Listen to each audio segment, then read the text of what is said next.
Hey everybody, welcome back to the channel, and if you're new here, then welcome to the channel of Mallard Matinee. This is one half of the Mallard Matinee crew. I am CountryBoy, and my buddy Lewis is not here, because I went and saw a Christopher Nolan film called The Odyssey. And let me tell you, you ought to see this movie.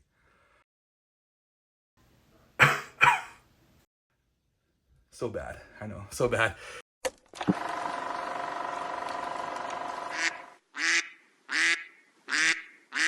Yes, I did go see The Odyssey. I came out just this past weekend, and I'll tell you kind of what I thought about the movie. Good, bad, however I judge this movie. I'll tell you without any spoilers. I don't want to give you anything that will indicate any spoilers in the movie. I don't want you to go in there knowing things that I said that ruin it for you. So without further ado, let's get to talking about this movie. So I am a fan of Christopher Nolan stuff, for most of his stuff anyways. I don't think there's anything out there that I haven't seen that I didn't like anyways. You know, I even love Tenet. People harp on Tenet. I still love Tenet. But yeah, I like that. I like his Inception. I liked his Dark Knight movies. All of his movies are fantastic. Going into this one, so I knew kind of what to expect with a Christopher Nolan movie. And I will say this movie definitely feels like a Christopher Nolan movie. It is not linear at all. It definitely jumps around from storytelling beat to storytelling beat. A memory here, a flashback there, all that stuff that Christopher Nolan's known for. He likes to jump forward and back and all over the place in time with his movies. And this movie definitely does that.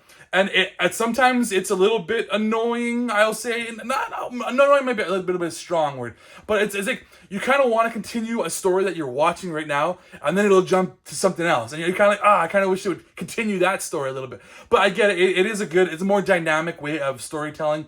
And it's done really well. He does it in basically all of his movies. Even like The Prestige. You remember it in your head as one linear story, but it's not. It definitely jumps back and forth and all over the place. It's a good way of storytelling. It's a good storytelling device, and he does it probably better than anybody, I will say. But I should get into the cast as well too, because it is an amazing cast. Oh my god, it is so much star power in this movie. Like Matt Damon does an amazing job. Tom Holland. You got Anne Hathaway. You got so many. You got Robert Pattinson. There's so many more names I can say out there. Like John Leguizamo, Zendaya. Like and it's an amazing cast. Honestly, I don't even want to leave anybody out. But there's so many more names I can say, and nobody drops the ball. I think everybody does an amazing job in their role, and I think maybe Christopher Nolan brings that out in people. He does a good job. He knows what people are capable of in his movies, and so he's able to kind of bring out what they're capable of doing. And it feels that way. It was like a good, cohesive group of people, and they're all doing their part to play their roles in this movie. This movie, it definitely has a lot to tell, and it's one of its weaknesses, I would say, is that there's such a big story to tell. Like, there's a big, epic journey that Odysseus goes on, and I'm aware of a lot of the story. I think I knew most of his story just from past iterations and stuff like that from the past. Like I knew about the Cyclops. I knew about, well, I don't want to say anything unless you guys know it, but I knew about pretty much every story beat that happens in this movie. I kind of wish it was more than one movie. It feels like it's kind of crammed into one movie. I know it's almost 3 hours, this movie, but I feel like it could have been 2, maybe even 3 movies. It could have been like a Lord of the Rings kind of epic saga if they really wanted to do that. And that's kind of one of its weaknesses, is that they cram all of this storytelling into one movie. It's done really well, and it doesn't like feel like it's like quickly paced. But I wish they had a little more room to breathe with certain scenes. Like I said, the Cyclops scene. I wish we had a little more time with the Cyclops. He's kind of panning out. They're planning about like how they're going to get out and away from him and stuff like that. I wish I would have done more of that. And like even other scenes, like the Trojan horse scene. I wish there was more of Troy and all that. Like there's a whole movie based around Trojan horse and Troy with Brad Pitt that came out how many years ago. Excellent movie. Good. I'll say good movie. Excellent's a little strong. It's a good movie. It has its weaknesses as well too. But this is a movie that takes that story and just throws it in there as a small part of this big epic journey. And there's so many other things in there that is part of this big epic journey. But I can't say that any of it is done horribly or bad. It just feels like it is throwing everything in there all at once. And I wish we had time to let things breathe a bit more. That is one of my biggest gripes, I guess. My biggest nitpick is that it didn't give us enough to chew on all at once. I guess it was just so much in one movie. It could have been spread out a bit more. But I will say visually striking, beautiful. Everything looks amazing like it always does in a Christopher Nolan movie. Everything is done practically. Well, not everything is done practically. Most things are done practically. The CGI is woven in there pretty seamlessly. Not perfectly in some places. I did notice it here and there, but for the most part, like I said, the Cyclops again, practically done. It was a dude. They painted him up. They put some makeup on him, and yeah, there's obviously some CGI in there because that face. There's no way you can do that face with just makeup.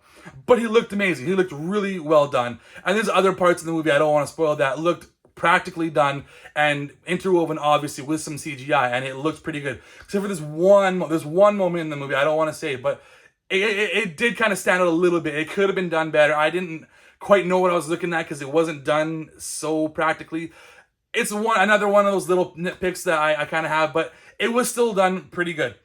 This movie, it is an epic, grand adventure, well-told story, just really good actors, so many good actors, and everybody does their part really well.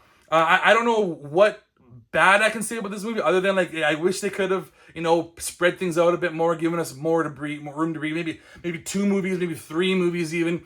But it is a really excellent movie. It definitely feels like a Christopher Nolan. I mean, and you do notice kind of like the way that they're talking. It's got that North American or American accent. At first, I was like, it seems a little off because you're used to movies from like Greek mythology or even any kind of movie that's set in the past to have like an English accent or a royal or regal, some sort of Eastern European accent or something like that.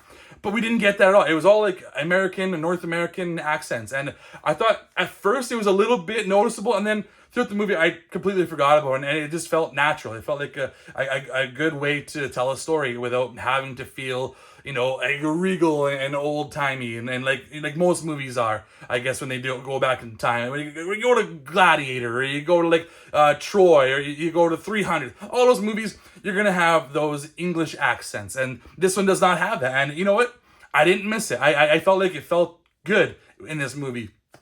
But all in all, it is a wonderful movie. Not my favorite Christopher Nolan movie. It is probably in the upper half, I would say, of this Christopher Nolan echelon of movies, but not the very top. It's definitely not going to reach the high peaks of the best of Christopher Nolan, but it's definitely better than the low lows, I would say. If I had to give it a rating, I would probably give it a 8.5 is kind of where I'm sitting right now. Upon my first viewing, maybe a second viewing, I might go higher, might go lower, who knows? But after coming right out of the theater, feeling this way, 8.5 is kind of where I'm sitting right now. Like the costume design, it was something, it's definitely different. Like if you look at Benny Safdie's character, he's got this weird kind of looking helmet and he's a big burly looking dude, which is odd because I don't think Benny Safdie's a big guy. I think he's an average sized guy. But he was super imposing. He looked really like it's odd casting, but it worked. He looked like a really cool big dude, and you could tell like what he's wearing is something that they would have in like old Greek mythology back in the day. But it looked cool, and I like a lot of their armor, a lot of the clothes they wore definitely was not of the time. But I think for this type of movie, with them kind of reinterpreting the story, it works. It did work for me. There was some things that were like, it looks a little too modern, but it still works okay with what we have to deal with the modern, like even with the modern language, them saying like the words like okay and like dad instead of father. Like there's certain words that they use. It's like more of a modern interpretation and modern language rather than going old school like Shakespearean and stuff like that. But yeah, like I said, 8.5 is where I'm at. I did think it was an excellent movie. I would like to probably buy this movie definitely in the future. It definitely satiated my appetite. I did enjoy it quite a bit. My only thing is I wish I could have gone to an IMAX theater to see it on a big screen the way Christopher Nolan wants everybody to see because he's always filming his movies with IMAX cameras. I do wish I got the chance to see it in IMAX. Who knows? Maybe in the future I'll get a chance to. But I saw it on a regular theater and it was still a fantastic watch. So yes, if you are on the fence about seeing this movie, I do think you will enjoy yourself. Especially if you enjoy the way that Christopher Nolan tells his stories, and if you do like Greek mythology, this is a story that I think has been told dozens and dozens of times before. But this is a good version of it. This is a fantastic, way of telling it. So I was happy with it. I was very satisfied, more than satisfied, I should say. An excellent movie. But that is going to do it for this episode. That'll do it for this review of the Odyssey. I hope you enjoyed it. I am CountryBoy. You can check out my other videos on YouTube that I have, CountryBoy_9 or CountryBoy9er right there. I unbox a bunch of stuff. Or you can check out my buddy Lewis's, The Lewis Lightning. He has a bunch of videos on YouTube and he's on Twitch as well too. You can check him out there. And you can check both of us out on another channel called Wasted Opinions with another cohort of ours where we talk about video games, movies, TV shows, comic books, whatever you can think of, and we go all over the place. We have a lot of fun on that channel. So that's going to do it for my review of the Odyssey. I hope you enjoyed it, and we'll see you out to seas.